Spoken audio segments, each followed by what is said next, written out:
Hello, students. You all are most welcome.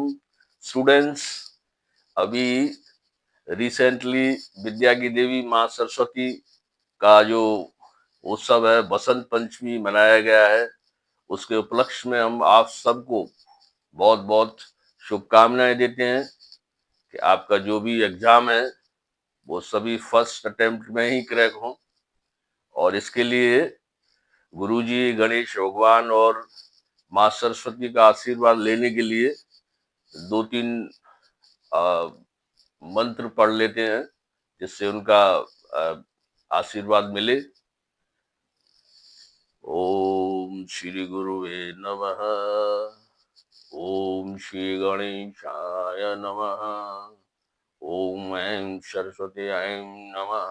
ओम ऐं जय गुरु। ये आपको तीनों का आशीर्वाद मिल गया।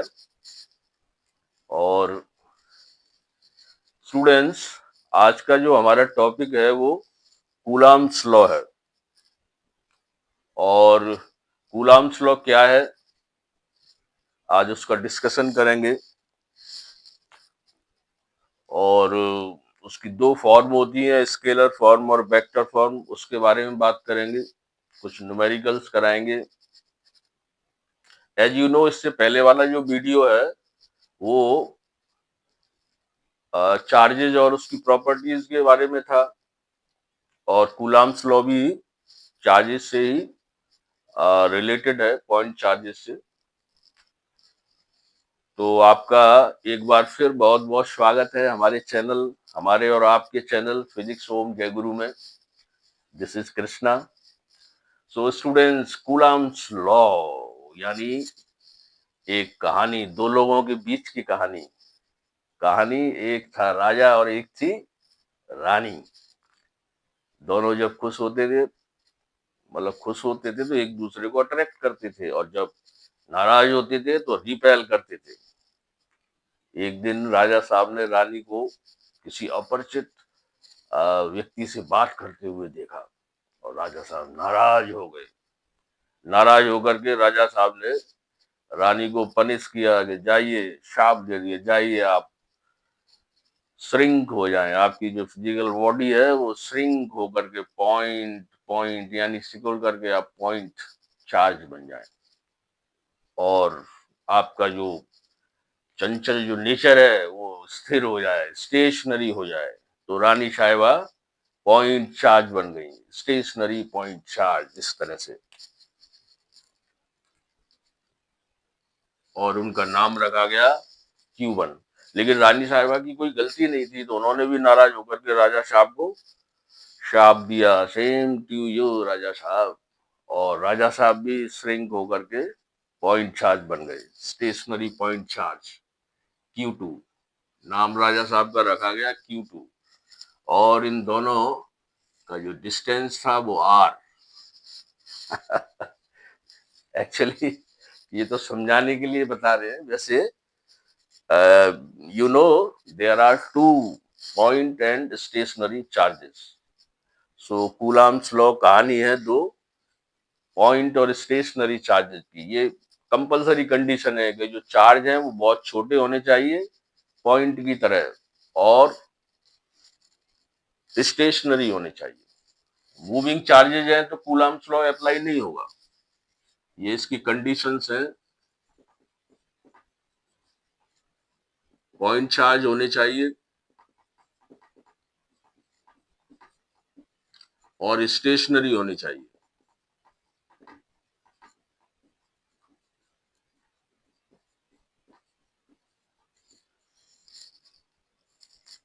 तो दो पॉइंट चार्ज हैं, बीच का डिस्टेंस R है, चार्जेस के नाम Q1 Q2 हैं। तो ये एक दूसरे को या तो अट्रैक्ट करेंगे या फिर रिपेल करेंगे, यानी फोर्स ऑफ अट्रैक्शन और फोर्स ऑफ रिपल्सन। और वो फोर्स, उसका स्टाइल होगा इस तरह, F proportional to Q1 into Q2। This is the first relation. इसका मतलब है हाँ में हाँ मिलाना, यानी Q1 Q2 के अकॉर्डिंग ही F होगा।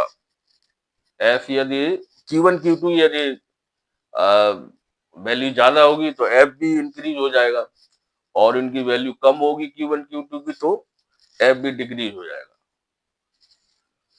और इस फोर्स को बोलते हैं इलेक्ट्रोस्टैटिक फोर्स, इसलिए E भी लगा देते हैं। और सेकंड स्टाइल इसका ये होगा कि जो बीच का डिस्टेंस है ये, जैसे यहाँ पर ये डायरेक्टली प्रोपोर्शनल था तो हमें यहाँ मिलाना, लेकिन यहाँ पर ये इसके रेसिप्रोकल यानी थोड़ा विपरीत व्यवहार करेगा डिस्टेंस के। डिस्टेंस ज्यादा होगी तो फोर्स कम, और फोर्स यदि डिस्टेंस यदि कम होगी तो फोर्स ज्यादा, और वो भी थोड़ा ज्यादा अपोजिट यानी स्क्वायर। तो ये सेकंड रिलेशन है, ये सेकंड स्टाइल है फोर्स का, inversely proportional to the square of the distance between the charges। और चलिए, और इसके अलावा F क्या है, वेक्टर क्वांटिटी है, तो इसका जो डायरेक्शन होगा वो इस ये जो लाइन है मिलाने वाली इसी के अलोंग होगा, इधर या इधर जो भी हो, मतलब ऐसे नहीं होगा कि इधर हो जाए इधर हो जाए, इस लाइन के ही अकॉर्डिंग चलेगा, इसी लाइन के, है ना। तो एक बार स्टेटमेंट लिख लेते हैं, या इस फॉर्मूले को पूरा कर लीजिए, F E proportional to Q1 Q2 और R स्क्वायर। इसको बाद में फिर एक्सटेंड करेंगे, पहले स्टेटमेंट लिख लेते हैं, ना। और ये जो सारा प्रोसेस है वो किसी मीडियम में हो रहा है, तो मीडियम का भी इसमें जिक्र किया जाएगा। तो स्टेटमेंट इसका इस तरह से है, फोर्स ऑफ अट्रैक्शन और रिपल्सन बिटवीन टू, ये कंडीशन जरूर आएगी, point and stationary charges, point and stationary charges. Medium लिख लीजिए कोई, है ना, medium in in in air लिख दीजिए,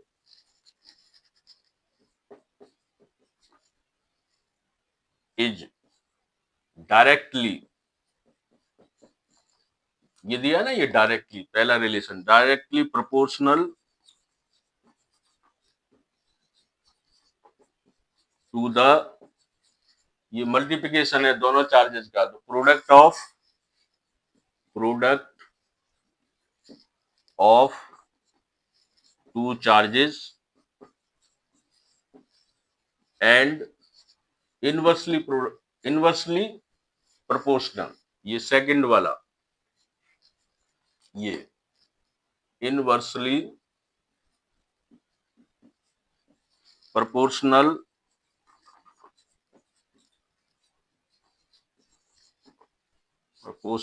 to the square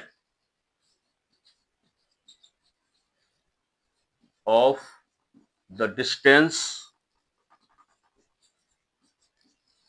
between them means charges। और ये सॉरी, ये फोर्स है, फोर्स एक वेक्टर क्वांटिटी है, तो इसका डायरेक्शन भी लिख देते हैं, the direction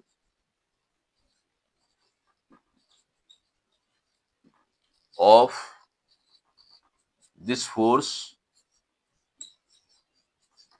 is along to line joining to the charges।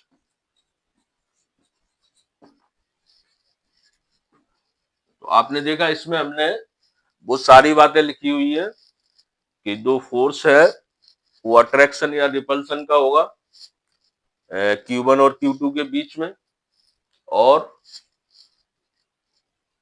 इसकी जो वैल्यू होगी वो डायरेक्टली प्रोपोर्शनल होगी मल्टीप्लिकेशन के चार्जेज के। और इनवर्सली प्रोपोर्शनल होगी 1/r² के। यहां पर एक बात और समझ लें कि ये Q1 इस पर फोर्स अप्लाई करेगा, Q2 Q1 पर करेगा, और ये दोनों फोर्स एक दूसरे के इक्वल होंगे, मतलब मैग्नीट्यूड इनके इक्वल होंगे। यानी हम ऐसे लिखें F12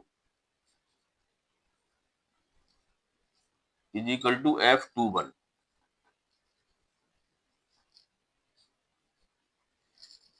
ये देखिए वेक्टर क्वांटिटी है, इसलिए वेक्टर लगाया, एरो लगा दिया, लेकिन मैग्नीट्यूड के लिए मॉड लगा दिया। मॉड जो है वो मैग्नीट्यूड को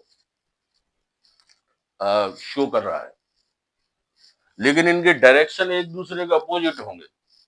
तो यदि आप वेक्टर फॉर्म में लिखें तो फिर आप इसको ऐसे लिखना पड़ेगा, अपोजिट मतलब माइनस लगाना पड़ेगा। और इसके अलावा जैसे 1 2 और 2 1 कैसे लगाएंगे, बच्चों को कंफ्यूजन रहता है। तो 1 का मतलब है यदि पहले 1 आ रहा है तो इसका मतलब Q1 पर फोर्स अप्लाई हो रहा है, और कौन कर रहा है, Q2 कर रहा है, तो फिर 2 बाद में आएगा। और यदि 2 1 लिखा है तो Q2 पर फोर्स अप्लाई हो रहा है, किसके द्वारा, Q1 के द्वारा, है ना। तो एक बार ये स्टेटमेंट नोट कर लें, और इस स्टेटमेंट को मैं हटाऊं जिससे थोड़ा सा स्पेस हो, जगह हो।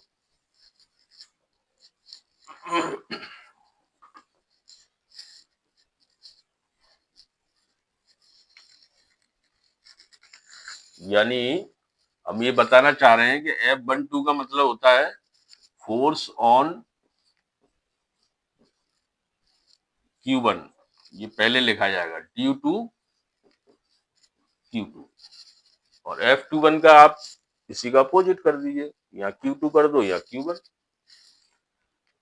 तो अभी तक हमने आपको बताया इसका स्टेटमेंट।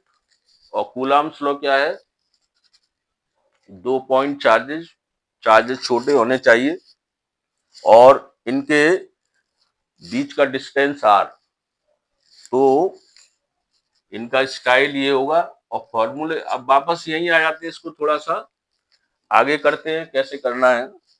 देखिए यहां तक तो आपने समझ लिया, अब आगे चलिए। जैसे एफ ही है, प्रोपोर्शनल के लिए आपको मालूम है इसे इक्वल में कन्वर्ट करने के लिए कोई कांस्टेंट लेना पड़ता है, वो के ले लिया, Q1 Q2 upon r²। Where, ये लिख देना, वेयर के is proportional constant.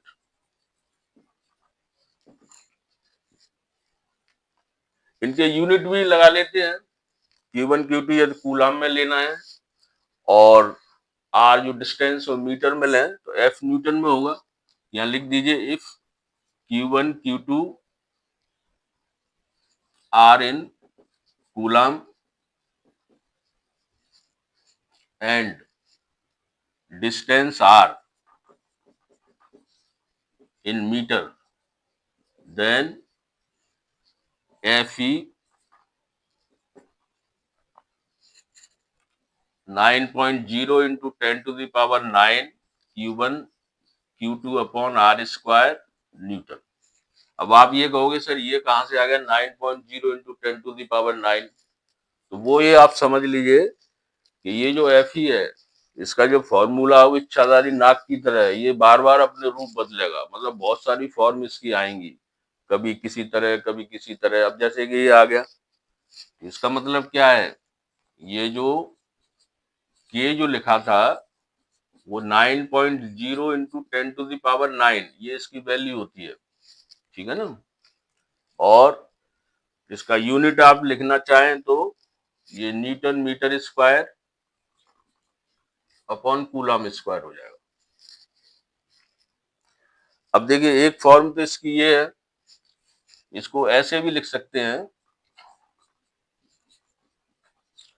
4 pi epsilon not Q1 Q2 upon r²। अब देखिए एक और फॉर्म आ गई है, और यहाँ पर ये नया टर्म आ गया। आप बोलेंगे सर 1/4 पाई, ये तो हम जानते हैं 4 क्या है, पाई क्या है, लेकिन एप्सिलॉन नॉट को नहीं जानते ये क्या है। तो चलिए इसका इंट्रोडक्शन ले लेते हैं। इसे मैं हटा देता हूँ जरा।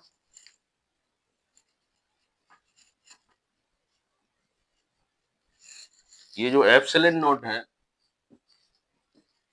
ये सबसे पहले आपसे बोलेगी कि सर आप पहले हमारी वैल्यू याद कर लीजिए। तो सबसे पहले इसकी वैल्यू याद कर लो, 8.85 इंटू 10⁻⁻12, और इसका यूनिट हो गया coulomb square upon newton metre square.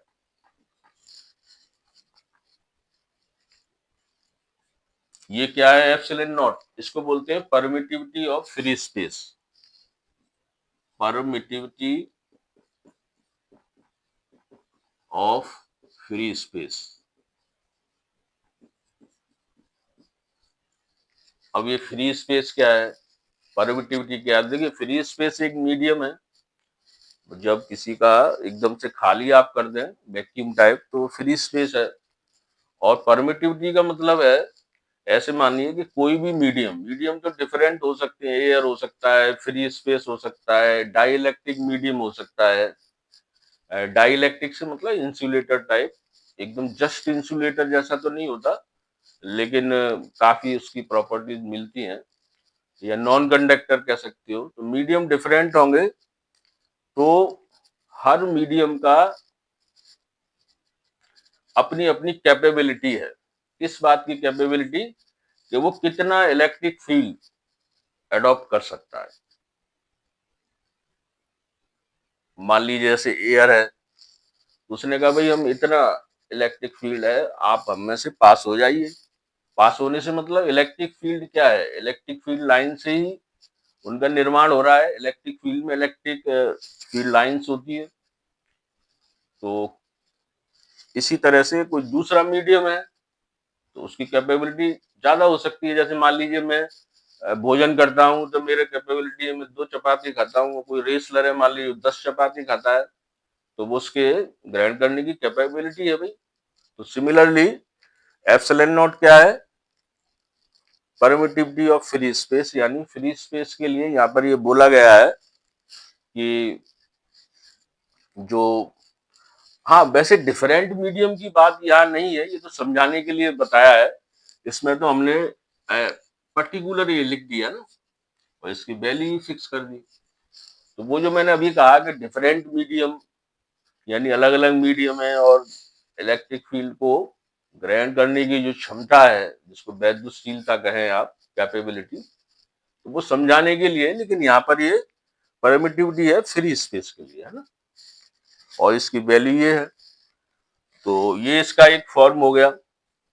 अच्छा, मान लीजिए मैं अभी ऐसे लिख दूं, F E is equal to 1/4 pi Epsilon0 के Q1 Q2 upon R square.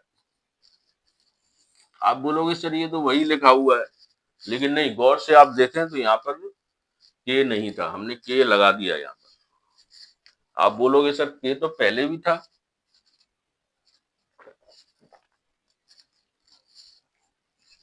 ये रहा के, लेकिन आप याद रखिए दोनों के डिफरेंट हैं। वो स्मॉल के है पहले वाला, और ये बाद वाला कैपिटल के है। और ये है डाइइलेक्ट्रिक कांस्टेंट। Dielectric constant. अब आप ये कहोगे सर ये डाइइलेक्ट्रिक कांस्टेंट क्या है? तो यहाँ पर एक ट्रेडिशन आप सीख लीजिए, आगे भी डेरिवेशंस में काम आएगा। जो भी हम डेरिवेशन करेंगे वो किसी एक मीडियम में करेंगे। मान लीजिए एयर और वैक्यूम के लिए किया, जैसे स्टेटमेंट में लिखा था ना, तो एयर लिख लीजिए, एयर लिखा था मैंने मीडियम के लिए स्टेटमेंट में, ब्रैकेट में, और वैक्यूम करके भी आप लिख सकते हैं। मान लीजिए ये सब उसके लिए चला रहे हैं, लेकिन अब हम मीडियम चेंज करेंगे। बहुत सारे डेरिवेशंस में दो मीडियम के लिए सॉल्व किया जाएगा, डिराइव किया जाएगा। तो आप कहेंगे सर 2 बार करना पड़ेगा। 2 बार करना नहीं पड़ेगा, केवल एक के लिए करिए और दूसरे के लिए सिर्फ एक लाइन अटैच करनी पड़ेगी। जैसे यहां पर आप लिख सकते हैं इस जगह, if medium is dielectric, dielectric of constant के।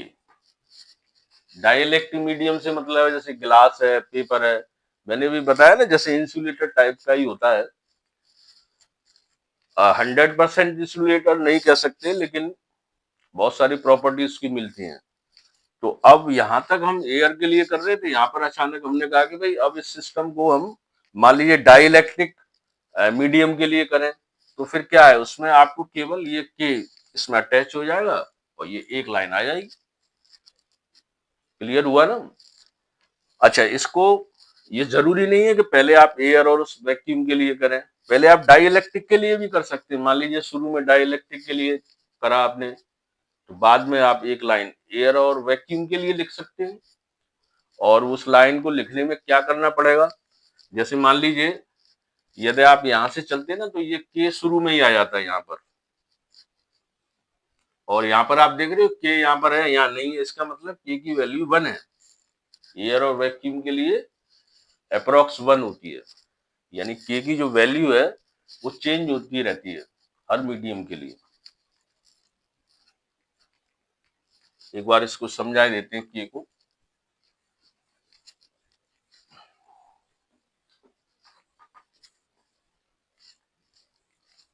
यानी अब जैसे के है, तो ये थोड़ा और पहले एक और इसका फॉर्म ले लेते हैं। जैसे ये रूप है, एक और इसका फॉर्म है F is equal to 1/4 pi epsilon Q1 Q2 upon R square newton. ये यूनिट लगा दिया तो सब जगह न्यूटन लगाते रहना, कहीं भूल भी गए हो तो लगा देना, है ना?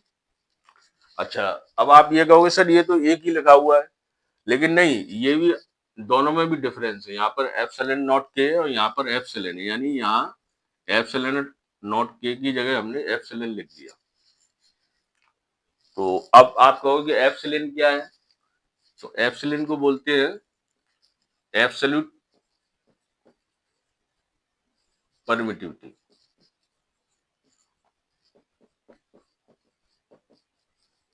ये दोनों अलग अलग हैं, एप्सिलॉन नॉट अलग है और एप्सिलॉन अलग है। अच्छा, यहाँ पर हम बात के की कर रहे थे, के इज इक्वल टू, यहाँ से आप इसको सेट करें तो ये आ जाएगा एप्सिलॉन अपॉन एप्सिलॉन नॉट। तो एक तरह से यहाँ के का इंट्रोडक्शन एक और दूसरा वाला मिल रहा है, ये रेशियो होता है दोनों परमिटिविटी का, है ना? ऐसे बना करके आप इसकी डेफिनेशन लिख सकते हैं, रेशियो। और इसकी जो वैल्यू है के की, वो डिफरेंट होती है डिफरेंट मीडियम के लिए। जैसे मान लीजिए एयर और वैक्यूम के लिए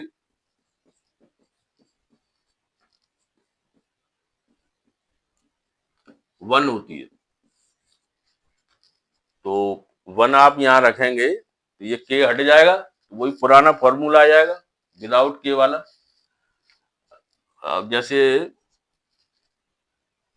वाटर के लिए लीजिए, वाटर के लिए इसकी वैल्यू अप्रोक्स 80 के आसपास होती है, मतलब अप्रोक्स है। जैसे कि आप के इज इक्वल टू 1 लिखा है, तो एयर के लिए एकदम एक्यूरेट 1 नहीं होती है, लेकिन बिल्कुल उसके करीब होती है, इसलिए 1 लिख देते हैं। और देखिए जैसे मेटल, मान लीजिए मीडियम, ये चार्जेज के बीच में मेटेलिक है कोई, तो उसके लिए के की वैल्यू इंफिनिटी होती है, इंफिनिटी के आसपास। तो अच्छा, अब इसको आप देखें कि के की वैल्यू को यहाँ पर पुट करें तो एफ पर क्या इफेक्ट पड़ेगा। एफ जो है इस पर डिपेंड करता है। मान लीजिए मेटालिक मीडियम है, ये क्वेश्चन है जो एग्जाम में भी आया है कि यदि मीडियम मेटेलिक हो, है ना, कोई मेटल हो, तो के की जो इंफिनिटी है वैल्यू उसको यहाँ पुट करिए, तो आप देखेंगे जब यहाँ पर लिखेंगे ना इंफिनिटी, तो 1/0, जीरो ऊपर पहुंच के इस पूरे को क्या कर देगा, एकदम स्वाहा जीरो कर देगा। यानी कि मेटेलिक मीडियम है तो इलेक्ट्रोस्टैटिक फोर्स कितना होगा, 0 होगा। तो ये जो फोर्स है वो इस पर डिपेंड करता है ना? चलिए और आगे चलते हैं, नोट कर लीजिए पहले।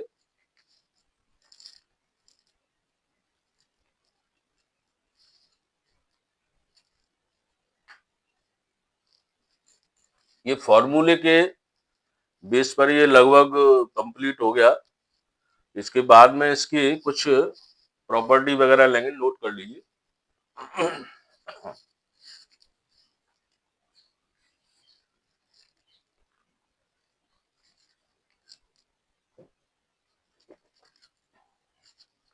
चलिए,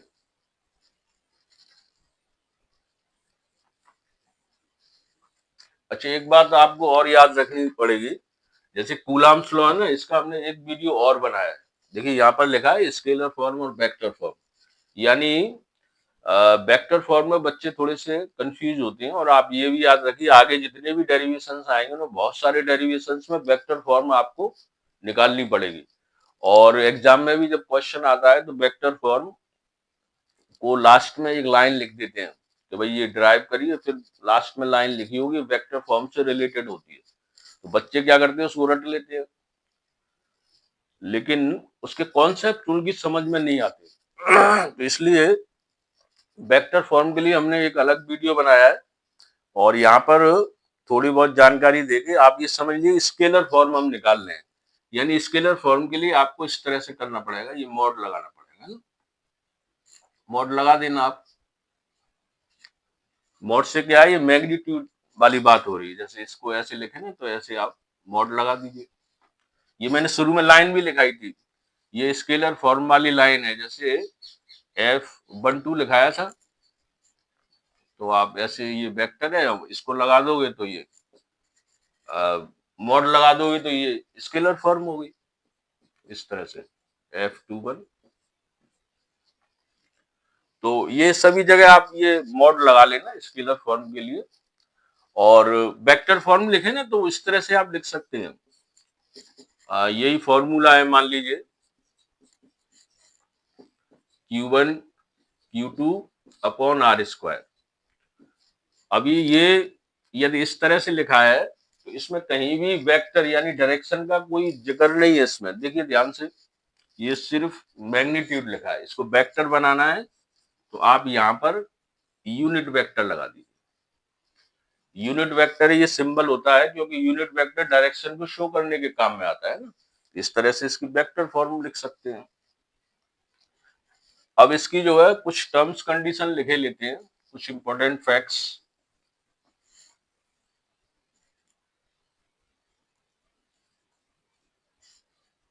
देखिए एक तो important facts about Coulomb's law, ये शॉर्ट में लिख दिया है, आप इसे लिख लेना पूरा।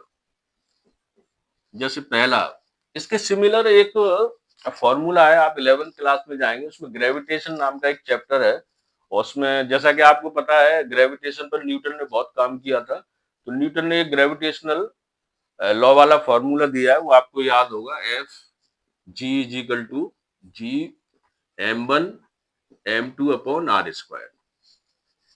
यानी न्यूटन ने बताया कि दो ऑब्जेक्ट हैं, उनके मासेस जो m1 m2 है, बीच का डिस्टेंस r है, तो वो एक दूसरे को अट्रैक्ट करेंगे, यानी फोर्स ऑफ अट्रैक्शन अप्लाई होगा। कूलम्स लॉ में बस ये है कि उसमें दोनों तरह का फोर्स, मतलब अट्रैक्शन और रिपल्सन का भी हो सकता है, इसमें केवल अट्रैक्शन का होता है। बाकी इसकी लैंग्वेज और फॉर्मूला बिल्कुल आप देख रहे हैं मिलता जुलता है, कट एंड पेस्ट कर देना, m1 m2 की जगह वहां क्या था, q1 q2, ये कांस्टेंट अलग था। ये ग्रेविटेशनल फोर्स है तो जी है, वहां पर ई इलेक्ट्रोस्टैटिक फोर्स है ना। आप याद रखना एफ ई क्या है, इलेक्ट्रोस्टैटिक फोर्स कहलाता है। इसमें जो स्टैटिक वर्ड आ रहा है इसलिए कि जो पॉइंट चार्ज होते थे वो स्टेशनरी रुके हुए है ना। अच्छा, इसको हमने इसलिए लिखा क्योंकि इसमें जो 1/r² आ रहा है ना, तो इसको हम कहते हैं इनवर्स स्क्वायर लॉ, यानी ये इनवर्स स्क्वायर लॉ को फॉलो करता है, और कूलम्स लॉ में भी आता है तो वो भी करता है। तो आप लिख सकते हैं कूलम्स लॉ या इलेक्ट्रोस्टैटिक फोर्स लिख सकते हो।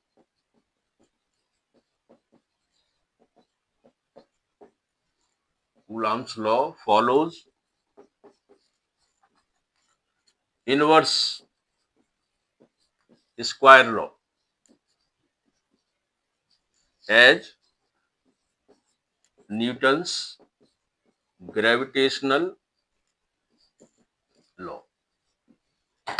मतलब ये न्यूटन के ग्रेविटेशनल लॉ की तरह इनवर्स स्क्वायर लॉ को फॉलो करता है। नंबर 2, देखिए अब आपसे एक आया एफ जी और एफ में बड़ा कौन है, ग्रेविटेशनल फोर्स और इलेक्ट्रोस्टैटिक फोर्स में कौन बड़ा है।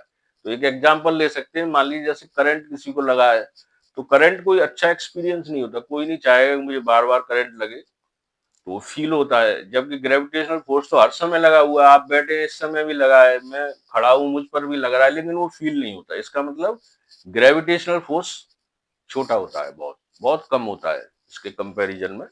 तो आप लिख सकते हैं इलेक्ट्रोस्टैटिक फोर्स एफ ई, में शॉर्ट में लिखे दे रहा हूं, इज मच ग्रेटर देन, या मच ग्रेटर, हाँ देन ही लिख दिए, देन एफ जी।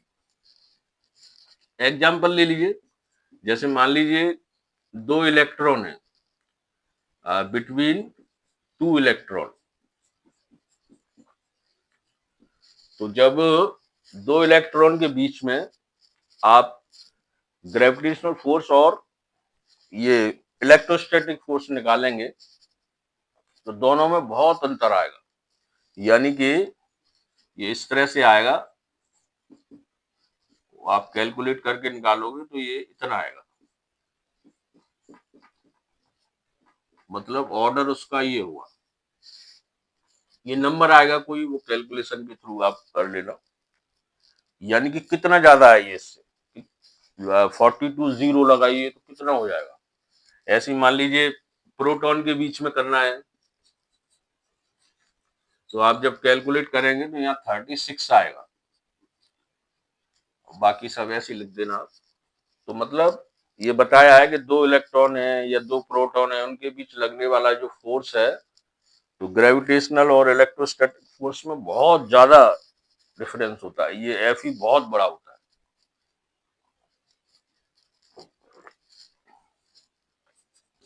तीसरा ये सेंट्रल फोर्स कहलाता है।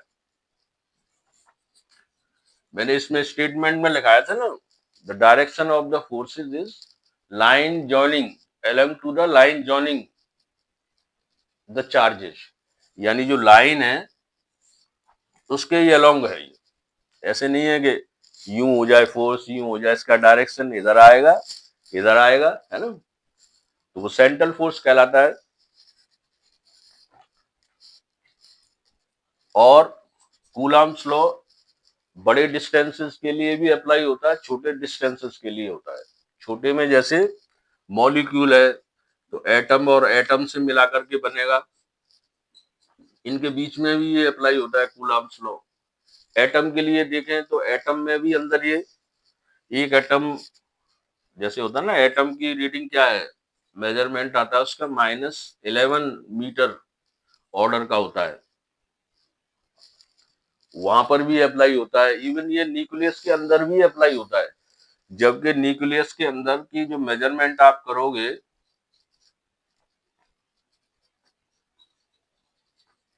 तो 10⁻⁻15 मीटर का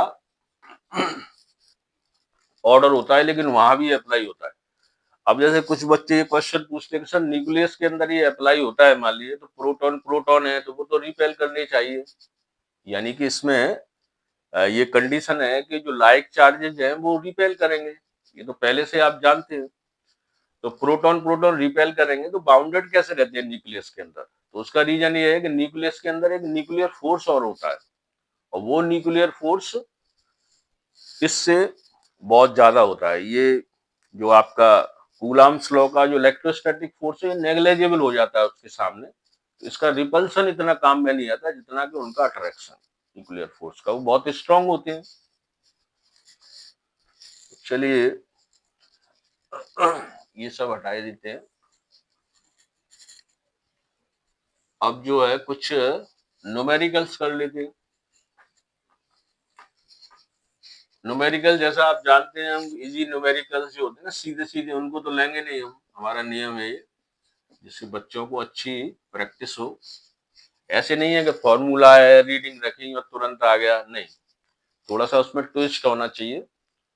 तो ले लेते हैं 2-3 न्यूमेरिकल या ज्यादा जितने भी आ जाए। If the sum of two charges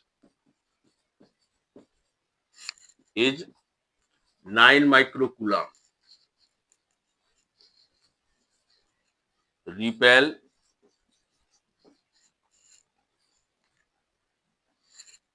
each other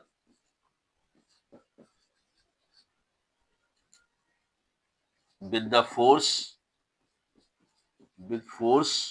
of 2 Newton,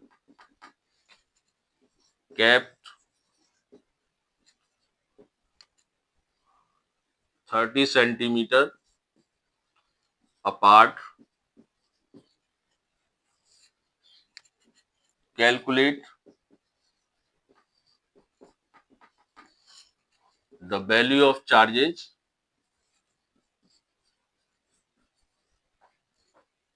separately. देखिए इसमें यहाँ मीडियम और लिख लेना है, कहीं मीडियम ऐड कर लेना। हाँ, इसमें ये बताया गया था कि सीधा सीधा नहीं है, इसमें सोल्यूशन में क्या है, पहले गिवन देखिए, जो ध्यान देने वाली बात है, सम दिया है दो चार्जेस का, Q1 और Q2।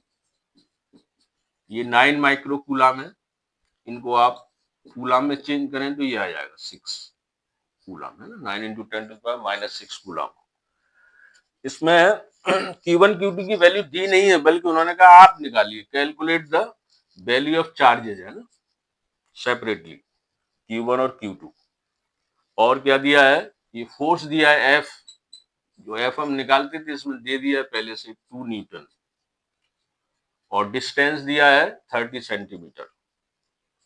ये R की वैल्यू है 30 सेंटीमीटर, इसको आप मीटर में चेंज करोगे 30 इंटू 10⁻⁻2 मीटर आ जाएगा।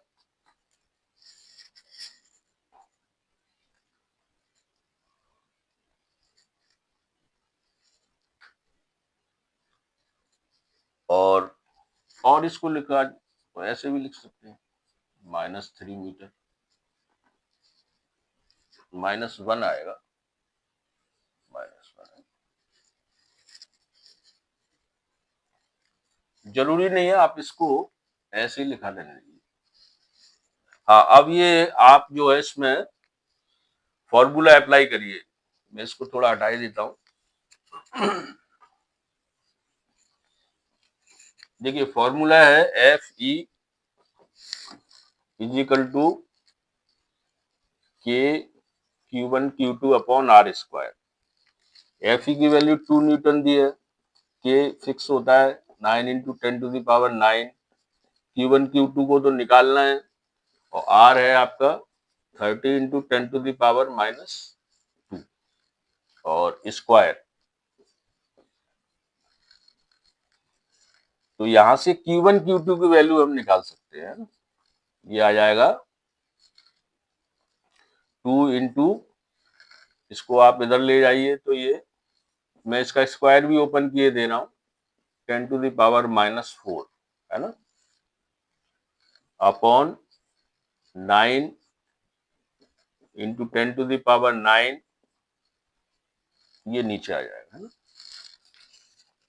इसको सॉल्व करिए तो ये 100 टाइम्स हो जाएगा, कट जाएगा, और ये 2 जीरो यहाँ एडजस्ट कर दीजिए तो ये रह जाएंगे -2, और ये 2 अपॉन 10⁻9, ये आ जाएगा 2 इंटू, इसे ऊपर ले जाइए, ये माइनस का हो जाएगा, और सेटिंग करके लिखो तो ऐसे लिख सकते हो, ये माइक्रो और कूलम का है ना, तो इसको 6 या 12 में ही कन्वर्ट कर लीजिए, इसको आप ऐसे भी लिख सकते हो 20 इंटू 10⁻⁻12, ये Q1 Q2 की वैल्यू आ गई, है ना। अब देखिए यहां से मान लीजिए इसको आप फर्स्ट इक्वेशन माने, इसको सेकंड, तो सिंपल है, आप यहां से Q1 की वैल्यू निकाल लीजिए, यहाँ पर पुट कर दीजिए तो Q2 आ जाएगा, या फिर Q2, हाँ इतने के बाद में Q2 आ जाएगा ना, उसे यहाँ फिर रिप्लेस कर दीजिए तो Q1 आ जाएगा। एक तरीका तो ये है, या फिर आप मैथ्स के हिसाब से भी कर सकते हैं कुछ और टेक्निक, जैसे आपको याद हो मैथ्स की प्रीवियस नॉलेज के आधार पर, तो यहाँ पर मैं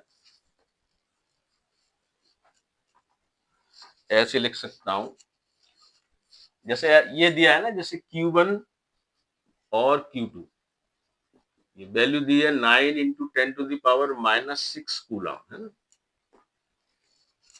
कहने का मतलब ये है कि ये आप पुराना उसको याद करें तो x प्लस वाई दिया है, तो ये x माइनस वाई भी दिया हो, यानी Q1 माइनस Q2 आ जाए तो बहुत आसान हो जाएगा। एक बार ऐड कर दीजिए, एक बार माइनस कर दीजिए। तो इस तरह से करने के लिए एक फॉर्मूला है, 10th क्लास में आपने पढ़ा होगा, Q1 माइनस Q2 का square is equal to Q1 plus Q2 square 4Q1 Q2। ये Q1 Q2 है, वैसे एक्स वाई के रूप में आपने इसको स्टडी किया होगा, तो यहाँ से Q1 माइनस Q2 की वैल्यू निकालने के लिए ऐसा कर रहे हैं। तो देखिए वैल्यू रखिए यहाँ पर 9 इंटू 10⁻⁻6 का स्क्वायर माइनस 4, और Q1 Q2 को आप निकाल चुके हैं 20 इंटू 10⁻⁻12। इसको स्क्वायर खोलिए -12, ये 80 हो जाएगा, 10⁻⁻12, 10⁻⁻12 कॉमन ले लीजिए तो 81 माइनस 80, यानी कि 1 इंटू 10⁻⁻12 ये आ गया। लेकिन ये स्क्वायर है ना, स्क्वायर जब हटाएंगे तो Q1 माइनस Q2 जब आएगा तो 1 का अंडर रूट लग जाएगा ना, तो यहाँ पर ये 12 की जगह 6 हो जाएगा, रूट से ओपन करोगे तो यहाँ पर ये 12 है और यहाँ पर ये 6 हो जाएगा, है ना। तो ये वैल्यू आ गई Q1 माइनस Q2 की। इसे वहां रख दीजिए।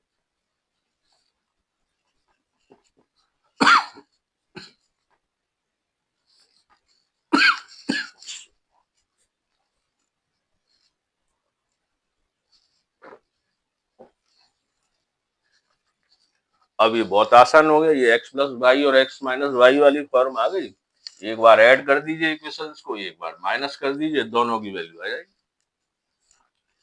देखिए ऐड करा मान लीजिए तो ये कैंसिल हो जाएंगे, ये 2Q1 हो जाएगा, ये 10 हो जाएंगे, और ये 2 से इसको डिवाइड कर दीजिए तो Q1 आ गया, हाफ हो गया इसका 5 इंटू 10⁻⁻6 कूलम। ये आंसर आ गया Q1 का, या फिर इसको 5 माइक्रो कूलम भी कह सकते हैं, इसे हटा दें। इसी तरह से आप Q2 निकाल सकते हैं, जैसे ऐड किया है एक बार माइनस कर दीजिए, इसको मैं हटा देता हूं। माइनस करने पे क्या होगा, सब्ट्रैक्ट करेंगे तो ये Q1 प्लस Q2 9 इंटू 10⁻⁻6 और Q1 माइनस Q2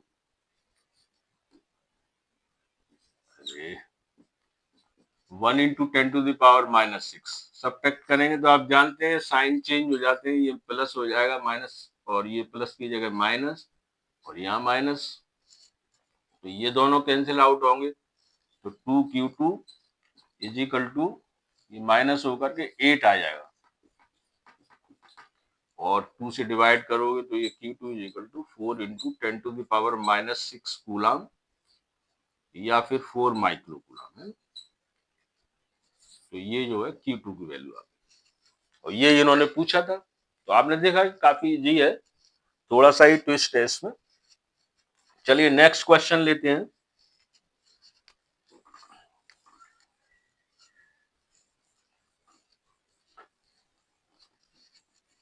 लेकिन नेक्स्ट क्वेश्चन लेने से एक पहले एक छोटी सी थ्योरी और बता देते हैं, एक प्रिंसिपल है, इसको बोलते हैं प्रिंसिपल ऑफ सुपरपोजिशन, या सुपरपोजिशन लॉ भी बोलते हैं, लॉ ऑफ सुपरपोजिशन।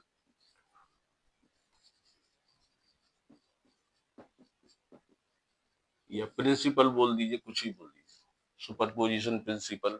ये एक्चुअली इसके लिए बता रहे हैं कि जैसे कूलम्ब्स लॉ है, वो दो चार्जेस के लिए, Q1 Q2 के लिए। लेकिन अब मान लीजिए प्रॉब्लम इस तरह से आ सकती है कि जैसे एक चार्ज ये दिया है, दूसरा ये दिया है, एक Q है, एक Q1 है, तो यहाँ पर तो आप अप्लाई कर दोगे। मान लीजिए R1 इसका वो है डिस्टेंस, तो F निकाल लोगे आप। लेकिन मान लीजिए इस तरह के और भी चार्जेस दिए हैं, जैसे एक चार्ज यहाँ दिया है Q2, एक यहाँ दिया है Q3, है ना। तो इस तरह से, और फिर हम आपसे ये कहें कि भाई इस पर बताइए फोर्स, ये जितने चार्जेज हैं वो मिलाकर के कितना फोर्स इस पर अप्लाई करेंगे। तो चूंकि आपने तो पेयर वाइज एक पेयर के लिए पढ़ा है, बहुत सारे चार्जेज हैं, तो सुपरपोजिशन लॉ ये कहता है कि आप अलग अलग इनके बना लीजिए। जैसे इसका बनाया एक जोड़ा, तो ये F1 आप निकाल लोगे, है ना, कूलम्ब्स लॉ लगा देना। फिर इसको भूल जाइए, फिर इनको मिला दीजिए, ये पेयर बना लीजिए। मान लीजिए ये R2 डिस्टेंस है और ये F2 है, इसी तरह से तो ये F2 आ जाएगा, इसकी वैल्यू निकाल लीजिए फॉर्मूले से, फिर इसको मिला दीजिए, तो ये तीसरा आ जाएगा F3। अलग अलग आप निकालेंगे। इनका कहना है कि ये एक दूसरे पर इफेक्ट नहीं डालते हैं, यही इस सुपर पोजिशन लॉ की खासियत है। और इनका यदि नेट निकालना है, टोटल, जिसे नेट कहो आप, टोटल ना कह करके, तो उनका कहना है कि इनको ऐड कर दीजिए, लेकिन वेक्टर फॉर्म में, है ना। यानी कि ये जो लिखा हुआ ये वेक्टर सम है। ये क्या है? Vector sum. यानी कि इसमें सीधे सीधे नहीं जोड़ना है, उनके डायरेक्शन भी देखने हैं, इसका डायरेक्शन क्या आएगा, इसका क्या, इसका क्या। और ये जो लॉ है केवल फोर्स के लिए ही लिमिटेड नहीं है, ये ई के लिए भी, electric field intensity, electric field के लिए भी अप्लाई हो जाएगा। इसी में आपसे कोई ई पूछ रहा है तो E1, E2, E3, इस तरह से। इवन ये पोटेंशियल, इलेक्ट्रिक पोटेंशियल को आगे पढ़ेंगे, उसके लिए भी अप्लाई हो जाता है। V is equal to V1, V2, V3, इस तरह से। और एनर्जी वगैरह में भी होता है, तो ये हम अप्लाई करेंगे न्यूमेरिकल में, इसलिए इसको बताया।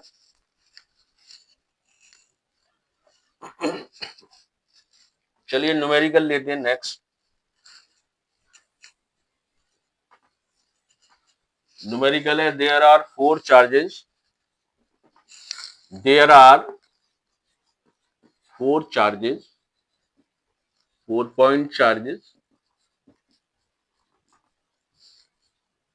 located at the corners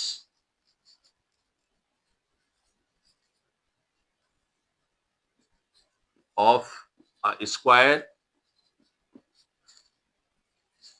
charges की वैल्यू लिख लीजिए, 2 microcoulomb minus 3 microcoulomb, 2 microcoulomb and minus 3 microcoulomb at corner of a square of 10 centimetre. मतलब कहने का ये है कि ये एक स्क्वायर दिया हुआ है इस तरह से, इसकी हर साइड, ईच साइड 10 सेंटीमीटर की है ना। स्क्वायर है तो सब बराबर ही होंगी। और ABCD इसका नाम रख लीजिए, A, B और CD। और इसके कॉर्नर्स पर ये 4, जैसे ये 2 माइक्रोकूलम है, इसको Q1 मान लीजिए या QA मान लीजिए, कुछ भी। और यहाँ पर कितना है? -3, या Q2 -3 माइक्रोकूलम, है ना। और यहाँ पर है फिर 2 माइक्रोकूलम है, ये Q3 मान लीजिए, 2 माइक्रोकूलम। तो यहाँ पर ये फिर 3 माइक्रोकूलम है, इसको आप Q4 मान लीजिए ना।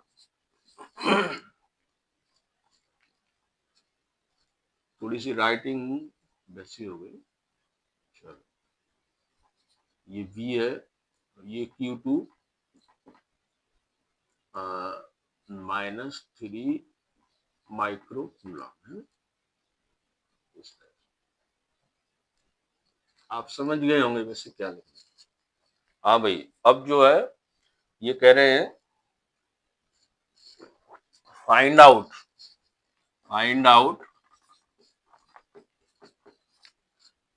The net force on the centre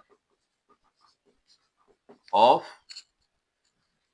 square. यानी इसका जो सेंटर है, सेंटर कौन सा होगा, इसकी जो डायगोनल है इनको आप इंटरसेक्ट करेंगे तो ये सेंटर आ जाएगा। हाँ, इसमें एक लाइन और रह गई, वेयर, ये मैं बाद में ऐड कर देता हूँ, where 1 micro coulomb charge is placed on या placed at the center है। थोड़ा लाइन इधर उधर हो गई है लेकिन मीनिंग आप समझ लीजिए। ये स्क्वायर दिया है, इसके 10 सेंटीमीटर साइड्स दिए हैं और चारों कॉर्नर पर चार ये चार्जेस दिए हैं। तो ये कह रहे हैं सेंटर पर बताइए, और सेंटर पर भी 1 माइक्रो कूलम चार्ज है।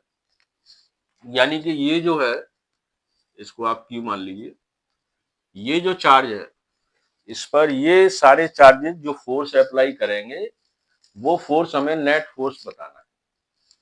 तो ये वही बात आ गई सुपरपोजिशन लॉ वाली। तो चलिए इसको सॉल्व करते हैं, किस तरह करेंगे।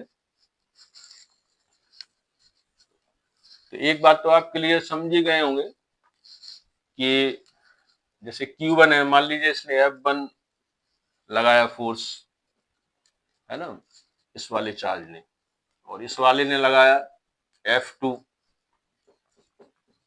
इसी तरह से इसने लगाया F3। ये 3 यहां लिया है तो इसे 3 लिखिए, ठीक है ना, ये 3 F1 F3, इसी तरह से ये भी लगाएगा इस पर, ये F2 है, और ये भी लगाएगा, ये F4 है। तो ये तो हम जानते हैं, इनको वेक्टर सम कर दीजिए तो नेट फोर्स आ जाएगा, है ना, F नेट आ जाएगा। ये सुपरपोजिशन लॉ लगेगा इसमें। तो अब इनको अलग अलग निकाल लेते हैं, फाइंड आउट करते हैं फॉर्मूला अप्लाई करके। तो देखिए जैसे इसके और इसके बीच में निकालिए, यानी हम F1 निकाल लें पहले। F1 इज इक्वल टू के, और Q1 की जगह से ले लीजिए 2, और 1 ये कूलम में चेंज करना चाहो तो ये इस तरह कर लो, 1 इंटू 10⁻⁻�6 के Q1 Q2 होता है, फिर R स्क्वायर, यानी ये निकालना पड़ेगा, ये डिस्टेंस आपको ये वाला। अब ये डिस्टेंस कैसे निकालें, यानी कि हमको निकालना है AO। तो देखिए इसके लिए डायगोनल निकालना पड़ेगा पहले तो पूरा, और आप जानते हैं कि डायगोनल, कोई किसी भी स्क्वायर का जो डायगोनल है, साइड है, उनमें आपस में एक रिलेशन होता है √2 का। डायगोनल बड़ा होता है तो साइड दी हुई है और डायगोनल निकालना है तो √2 से मल्टीप्लाई कर दीजिए, और ये साइड निकालनी वो छोटी होती है तो फिर डिवाइड कर दीजिए। डायगोनल दिया है और साइड निकालनी है तो डायगोनल को √2 से डिवाइड कर दीजिए। लेकिन यहाँ तो हमें डायगोनल निकालना है, तो साइड दी हुई है, साइड कितनी दी हुई है, 10 सेंटीमीटर, यानी कि 10 इंटू 10⁻⁻², इसमें आपको √2 से मल्टीप्लाई करना पड़ेगा। डायगोनल है ना, हाँ, क्योंकि ये ज्यादा होता है। तो ये आएगा A और C, पूरा डायगोनल आएगा अभी तो। और जब आप AO निकालोगे तो ये क्या है, ये पूरे डायगोनल के आधे आधे टुकड़े दिए हुए हैं ना। स्क्वायर में ये प्रॉपर्टी है, डायगोनल इक्वल होते हैं दोनों, और दोनों के ये चार जो टुकड़े हैं वो भी आपस में होते हैं बराबर, यानी AO BO CO और DO ये सब इक्वल होंगे, मतलब ये और ये। तो इसको ये पूरा जो है ना, तो ये तो हाफ है, हाफ कर दीजिए। 10√2 इंटू 10⁻⁻2 अपॉन 2 यानी 5 आ जाएगा। 5√2 इंटू 10⁻⁻2, ये AO की वैल्यू आ गई। 5√2 इंटू 10⁻⁻2, इस तरह से। तो ये सब की वैल्यू इतनी मानी जाएगी, 5√2 इंटू 10⁻⁻2, यानी आप लिखोगे यहाँ 5√2 इंटू 10⁻⁻2 और इसका स्क्वायर। ठीक। अब इसके बाद इसको हमें सॉल्व करना है, F1 और 9.0 इंटू 10⁻⁹, और ये सब इतना ही लिखा रहने देना। अच्छा, मैं इसको अभी कैलकुलेट नहीं कर रहा, आपको ये बताना चाह रहा हूं कि इसका फंडा क्या है। देखिए, ये मान लीजिए अभी हमने यहीं पर छोड़ दिया है ना, अब आपको क्या निकालना है, F2, F3, ये निकाल लिया, फिर ये निकालिए F3 में आएगा K, और अब ध्यान से देखिए, ये आएगा 2 माइक्रोकूलम, यानी 2 इंटू 10⁻⁻6। देखिए सेम आते जा रहे हैं, ये रीडिंग, ये वाली और ये वाली। तो Q1 और Q2 1 इंटू 10⁻⁻6, ये रीडिंग भी सेम आई है ना। और ये OC², मैंने आपको बताया ये सारी रीडिंग सेम है, तो वही आ जाएगा लौट करके ये 5√2 इंटू 10⁻⁻2 का स्क्वायर। मैं इसलिए कह रहा हूं कि मैं इसको सॉल्व नहीं कर रहा, लेकिन जब एग्जाम में आए तो आप एक रीडिंग तो निकाल ही देना सॉल्व करके। अब मैं सॉल्व क्यों नहीं कर रहा कि आपको ये पता चल गया कि F1 और F3 इनका मैग्नीट्यूड इक्वल आ रहा है, एक जैसा आ रहा है, सारी रीडिंग एक जैसी है। लेकिन चूंकि फोर्स क्या है, वेक्टर सब निकालना है, तो डायरेक्शन भी निकालना पड़ेगा, तो डायरेक्शन निकालते हैं।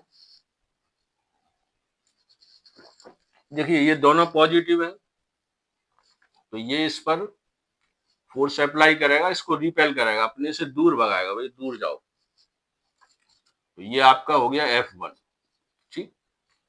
और इन दोनों के बीच देखें तो ये भी पॉजिटिव, ये भी पॉजिटिव, तो ये भी रिपेल करेगा, ये इसको दूर भगाएगा, भाई मुझसे भी दूर जाओ, तो ये हो गया F3। इसका मतलब ये हुआ कि ये इक्वल तो है लेकिन डायरेक्शन में अपोजिट है, यानी माइनस लगा करके इक्वल होंगे।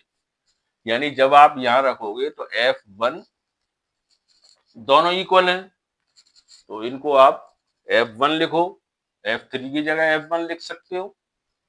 F3 दिया है तो आप ऐसे लिख सकते हो -F1, वेक्टर फॉर्म में है ना। तो आप इसमें F1 -F1, माइनस आ जाएगा ना इसकी वजह से, ये कैंसिल आउट हो जाएंगे।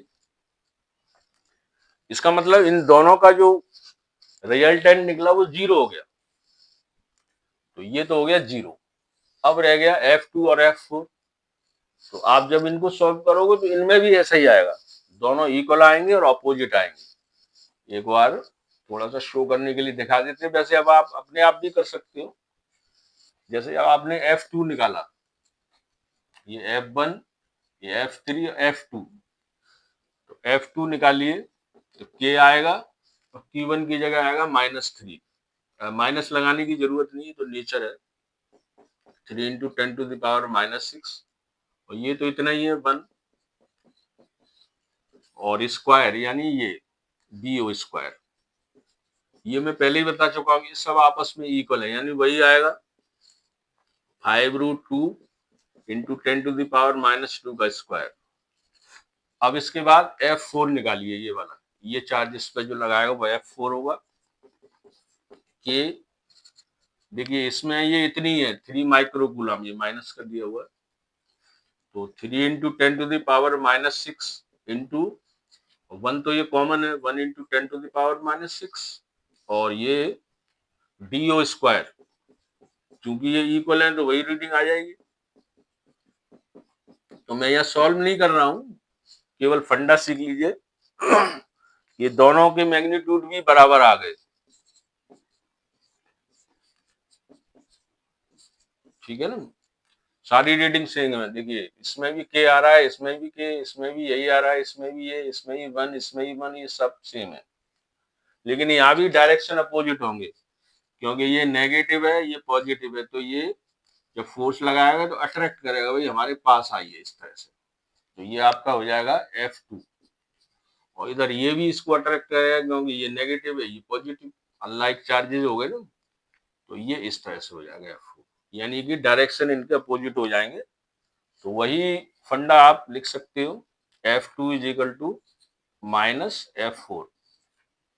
तो वही पहले की तरह आप यहाँ पर ऐसे लिख दोगे, F2 और माइनस F2, दोनों में किसी को लिखा जा सकता है, इक्वल है ना, तो ये भी जीरो आ जाएंगे। तो जो नेट आया वो जीरो ही आ गया। तो आपने देखा, जैसे ये क्वेश्चन है, देखने में बहुत बड़ा लग रहा है, लेकिन इसका जो फंडा है वो बहुत ही शॉर्टकट है। ये सभी जो फोर्सेज है वो एक दूसरे के अपोजिट हो जाते हैं और एक दूसरे को कैंसिल आउट कर देते हैं, जीरो आंसर आता है। ये कैलकुलेशन मैंने जानबूझ के की नहीं है, लेकिन एग्जाम में आए तो आप दो कैलकुलेशन आपको निकाल के दिखानी पड़ेंगी, एक स्पेयर से और एक इससे, है ना। तो चलिए नेक्स्ट क्वेश्चन लेते हैं एक और। वो ट्राइंगल से रिलेटेड ले लेते हैं कोई, जिससे थोड़ा सा मान लीजिए कोई ट्राइंगल है इक्विलेटरल, उसमें भी ये इक्विलेटरल ट्राइंगल का मतलब ये 60 डिग्री दिया हुआ है, और A B C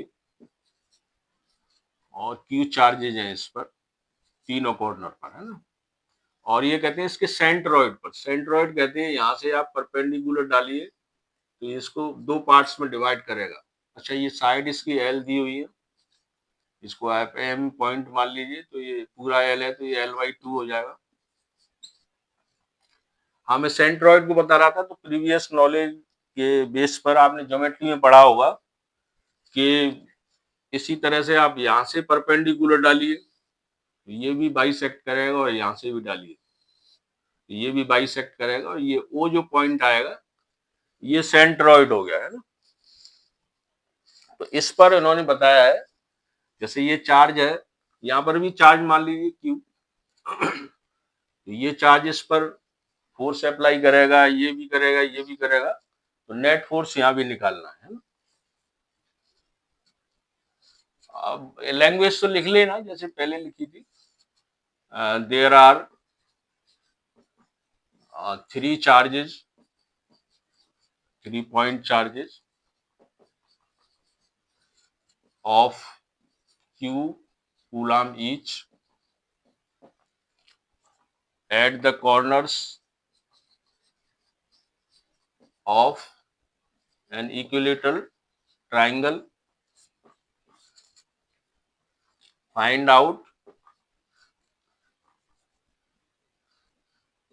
out the net force on the center of centroid, इसमें centroid वर्ड आएगा, of this triangle where q coulomb charge है प्लेस, है ना, इस तरह से। तो इसका हमको फंडा देखना है, इसको कैलकुलेट कैसे करेंगे।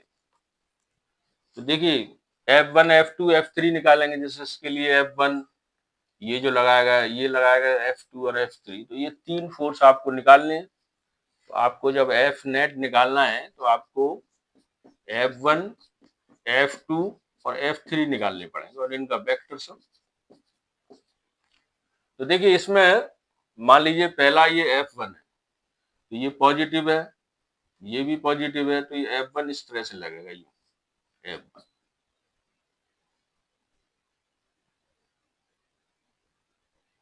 F1 है ना, या इसको F1 मान लो, कोई फर्क नहीं है वैसे। जैसे ये पॉजिटिव है, ये भी पॉजिटिव है, तो रिपेल करेगा, तो ये F1 हो गया। इसी तरह से इसको ले लीजिए, ये F2 मान लीजिए, और ये भी रिपेल करेगा, वो कंडीशन एक जैसी समझ लीजिए, सभी पॉजिटिव है, तो ये भी रिपेल, F3 आ गया। इनकी वैल्यूज निकालनी है, तो क्या करेंगे देखते हैं। देखिए इसके लिए मान लीजिए आपको F1 निकालना है ये वाला, तो वही के ये हम इसके लिए निकाल लें, ये वाला चार्ज इस पर कितना लगाएगा F1 है ना, तो दो चार्ज आएंगे, एक Q है और एक कैपिटल Q है, Q1 Q2 की जगह ये आ गया, R स्क्वायर यानी कि ये वाला डिस्टेंस।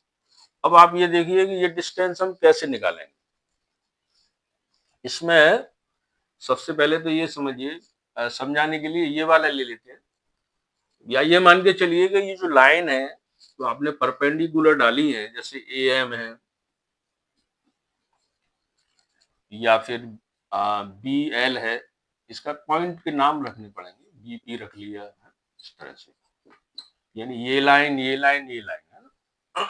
इनके अंदर ये खासियत है कि ये सेंटर के द्वारा इनके जो टुकड़े किए गए, जैसे ए एम है, या इसको ले लीजिए बी क्यू है, बी ओ, इसका नाम हमने रखा है बी ओ। यहां से समझा तो ज्यादा अच्छा है, ये सीधा सीधा दिखाई दे रहा है। तो ए एम जो है वो इस सेंटर के द्वारा दो पार्ट्स में डिवाइड की गई है। ये बड़ा वाला पार्ट 2/3 होता है, यानी कि आपको ए ओ निकालना है, तो ये 2/3 ए एम के होगा, यानी ये वाला पार्ट 2/3 और ये वाला पार्ट जो है वो 1/3।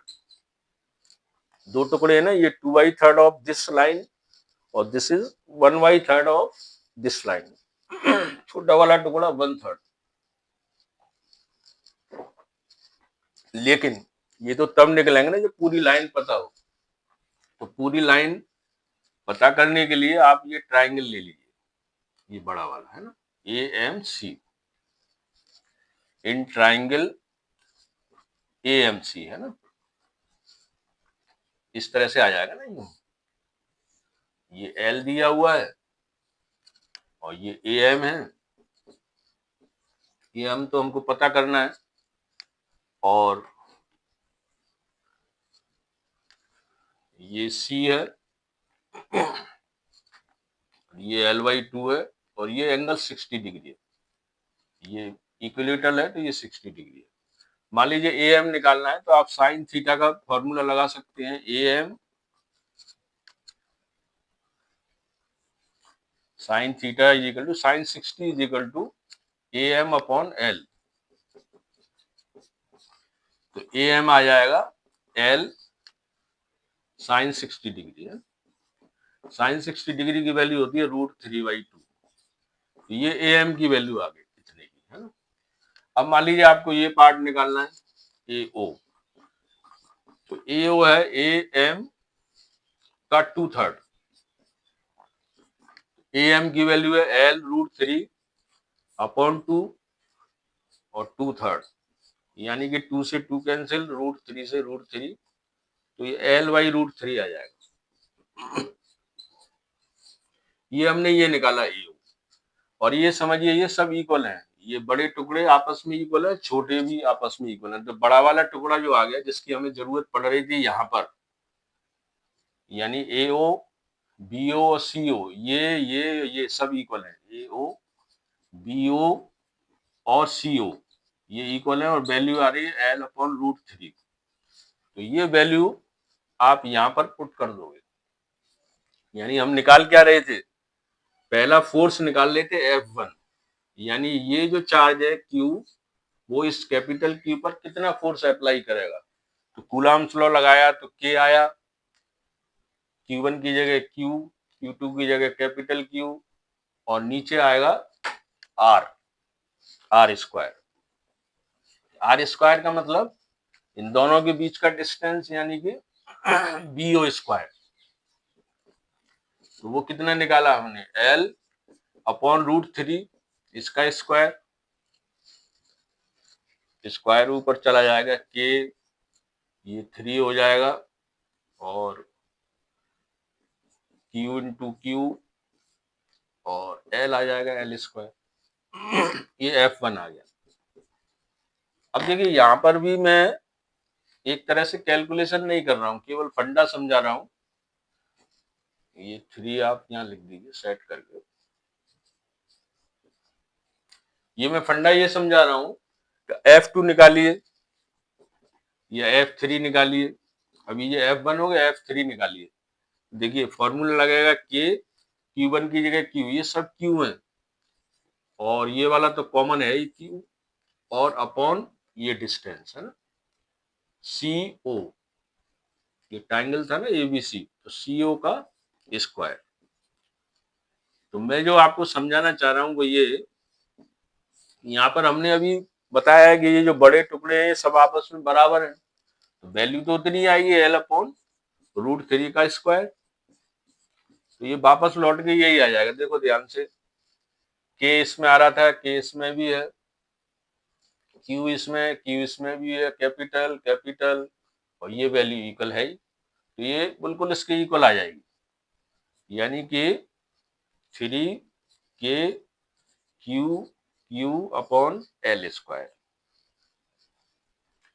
ये वही फंडा आया कि F1 और F3 ये बराबर आ रहे हैं, जैसे पिछले क्वेश्चन में आए थे बराबर।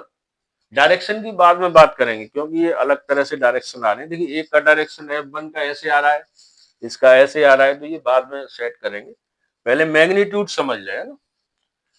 तो मैग्नीट्यूड इतना हो गया, ये यहाँ थोड़ा सा नोट कर लेते हैं, 3KQ L स्क्वायर।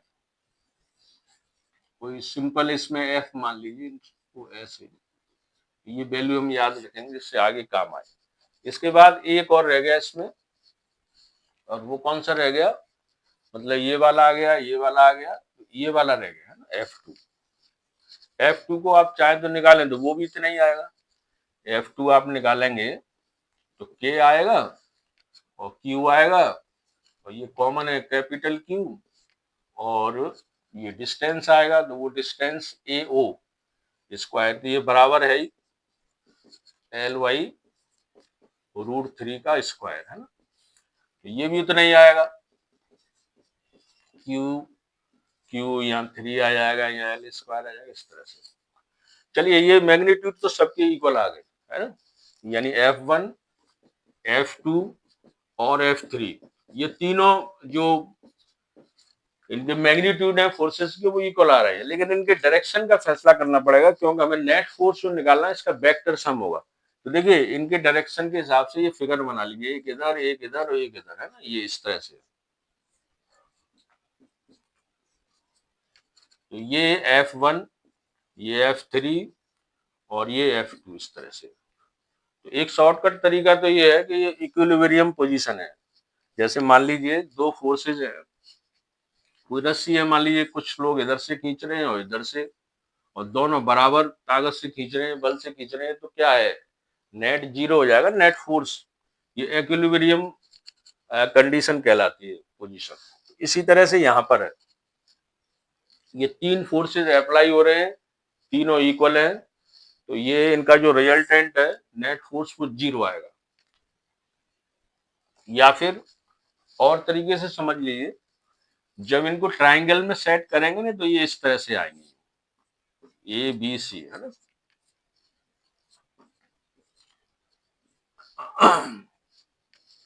इसमें क्या है कि ये ट्राइंगल है ना, ये तीन फोर्सेज हैं, ये क्लोज डायग्राम बना देंगे, और क्लोज डायग्राम में हमेशा जो रिजल्टेंट आता है वेक्टर का F नेट वो जीरो आएगा। क्यों जीरो आएगा, क्योंकि रिजल्टेंट के लिए जगह ही नहीं बची। इनका रिजल्टेंट आप कहाँ बनाओगे, ऐसे हो गया जैसे कोई प्लॉट आपने खरीदा और उसके एक तरफ किसी ने मकान बना लिया, दूसरे तीसरे चौथी तरफ, मतलब पूरा ही ये क्लोज हो गया, तो रास्ता ही नहीं रहा, तो प्लॉट बेकार हो गया ना, उसका रिजल्ट जीरो हो गया, उसमें कूड़ा भले ही डालो।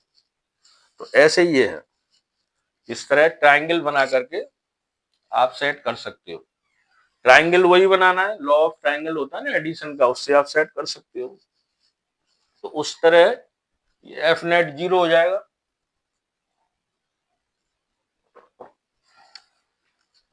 और तरीका है वो आप इस तरह से कर सकते हो, मान लीजिए इन दोनों का पहले रिजल्टेंट निकालिए, वो रिजल्टेंट मान लीजिए ये एफ आर, इसमें लॉ ऑफ पैरेललोग्राम आप लगा सकते हैं एडिशन वाला। आपको ध्यान होगा कि 11th में आप जब इस तरह निकालते थे तो फॉर्मूला क्या आता था, अंडर रूट में आता था f1 square f3 square 2f1 f3 cos theta. Theta की जगह ये जो है 120 आएगा, है ना, ये जो एंगल है ये 120। इसको सेट करिए, वैल्यू सबकी बराबर है, मतलब f1 लिखो चाहे कुछ भी लिखो, f3 एक ही है। ऐसे इसको कन्वर्ट कर लीजिए और इसकी वैल्यू होती है -1/2। और इसको जब आप सॉल्व करें एफ नेट तो ये आएगा 2 हो जाएगा 2f1 स्क्वायर और 2f1, लेकिन यहाँ ये 2 से 2 कैंसिल हो जाएगा और ये माइनस आ जाएगा, तो -f1 स्क्वायर है ना अंडर रूट में, और ये माइनस होकर के f1 स्क्वायर रह जाएगा, और जो अंडर रूट ओपन करोगे तो f1 आ जाएगा। ये हम मतलब नेट नहीं बल्कि इन दोनों का निकाल रहे हैं, सबका नहीं निकाल रहे, केवल दो का, एफ आर कहिए इसको, है ना, रिजल्टेंट दो वाला है एफ आर। तो ये एफ आर आ गया आपका F1 के, यानी ये दो फोर्सेज हैं, डायरेक्शन के हिसाब से जब इन्हें ऐड किया तो इनका आंसर आ रहा है F1 के इक्वल। और F1 क्या है ये हम पहले प्रूव कर चुके हैं कि इन तीनों की जो वैल्यू है F1 F2 F3, अभी जब कैलकुलेट किया था तो सारी रीडिंग एक जैसी थी, तो मैग्नीट्यूड तो सबके बराबर है। अब इसका मतलब ये हुआ ये जो एफ आर है इधर लग रहा है यू, इसकी वैल्यू ये है, और जो बचा हुआ फोर्स कौन सा है F2 ये, यानी एफ आर तो इस तरह से लग रहा है यू, ये एफ आर ये शो किया है ना, और F2 जो बचा हुआ थर्ड फोर्स है वो इसके जस्ट अपोजिट लग रहा है F2, और दोनों के मैग्नीट्यूड तो इक्वल ही है। इससे पहले हमने ये निकाल चुके हैं ना F1 F2 F3 सब रीडिंग समान थी तो वो इक्वल है, और जो ये एफ आर आ रहा है ये F1 के इक्वल आ रहा है, तो वो सब इक्वल ही हो गए ना। तो ये क्या हो गया, इक्वल एंड अपोजिट, तो नेट फोर्स क्या आएगा, 0। तो कहने का मतलब एफ नेट इनका जब आप लिखोगे ना F1 F2 F3, तो जब वेक्टर सम करोगे, यहाँ पर लिखे देते हैं, यानी F1 और F3 को आप एक तरफ लिख लीजिए और F2 को एक तरफ, है ना, एफ नेट, और ये जो है एफ आर हो जाएगा, इन दोनों का हमने एफ आर से डिनोट किया है ना, F2 और एफ आर F1 के बराबर आ रहा है, और ये जो है F2 सबकी वैल्यू बराबर है, इसकी जगह भी आप F1 लिख सकते हैं, लेकिन इनकी डायरेक्शन है वो क्या है, अपोजिट है। तो आप जब इसकी वैल्यू मतलब उसमें लिखोगे वेक्टर फॉर्म में, मतलब पहले तो ऐसे लिखिए ना, ये क्या है मैग्नीट्यूड है, ऐसे इस तरह से जब वेक्टर फॉर्म बनाओगे तो माइनस में आकर के कैंसिल आउट होगी, 0 है। तो इस तरह से देखा आपने